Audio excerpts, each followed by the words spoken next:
దేవునికి మహిమ కలుగును గాక. మీ అందరికీ నా హృదయపూర్వక వందనాలు తెలియజేస్తూ, మరి కీర్తన గ్రంథము 104వ అధ్యాయము మొదటి 4 వచనాలు చూసుకుందాము. చిన్న ధ్యానం చేసుకుందాం. నా ప్రాణమా యెహోవాను సన్నతించుము. యెహోవా నా దేవా, నీవు అధిక ఘనత వహించిన వాడవు. నీవు మహాత్యమును ప్రభావమును ధరించి ఉన్నావు.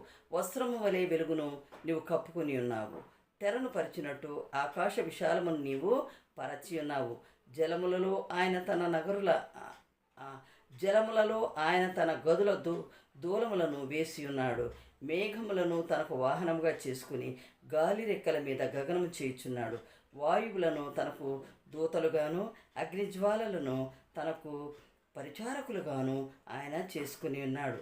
భూమి ఎన్నటికీ కదలకుండునట్లు ఆయన దానిని పునాదుల మీద స్థిరపరచను. హల్లెలూయా. దేవునికి స్తోత్రం కలుగునుగాక. మరి ఎంత గొప్ప వాక్యంతో మనకి ఈరోజు మరి కీర్తనల గ్రంథంలో వాక్యం మనం చూసుకుంటూ ఉన్నాం కదండి. నా ప్రియమైన సహోదరులారా, ఏమనంటే, ప్రభు నా ప్రాణమా యెహోవాను సన్నతించుము. చూడండి, దావీదు మహారాజు చేస్తున్నటువంటి గొప్ప కీర్తన ఇది. రాసినటువంటి, యెహోవా నా దేవా, నీవు అధిక ఘనత వహించిన వాడవు. నీవు మహాత్యమును ప్రభావమును ధరించి ఉన్నావు. చూడండి, ఘనత మహిమ ప్రభావాలు ధరించుకున్నాడట.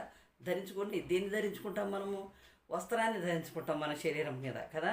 అలాగే మరి దేవాది దేవుడు దేన్ని మరి ఘనతను నీవు మహాత్యమును ప్రభావమును ధరించుకుని ఉన్న దేవుడై ఉన్నాడు. మన దేవుడు వస్త్రము వలె వెలుగును కప్పుకున్నాడు. దేవుడు మనం వస్త్రం ఎట్లా కప్పుకున్నామో అలాగే దేవుడు వస్త్రం వలె వెలుగును కప్పుకున్నాడు. ప్రకాశమానవంతమైన దేవుడు మనకు తెరను పరిచినట్టు ఆకాశ విశాలమును నీవు పరచి ఉన్నావు.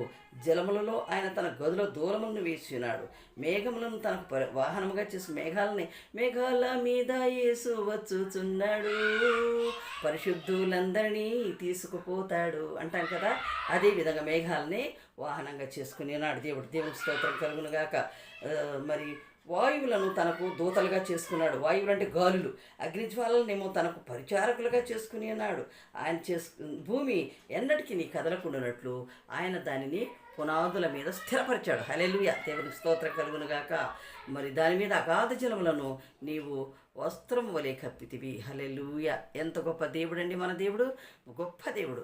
మరి కాబట్టి దేవాది దేవుని యందు భయభక్తులు కలిగి నిత్యము భయము భీతి వణుకుతో మనం ఆయన సన్నిధిలో నడవలసిన వారమై ఉన్నాము. ఆయన ఆరాధించవలసిన వారమై ఉన్నాము. ఆయన్ను ఆత్మతో సత్యంతో ఎవరైతే ఆరాధిస్తారో వారి పట్ల దేవుడు గొప్ప గొప్ప కార్యములు చేయనై ఉన్నాడు.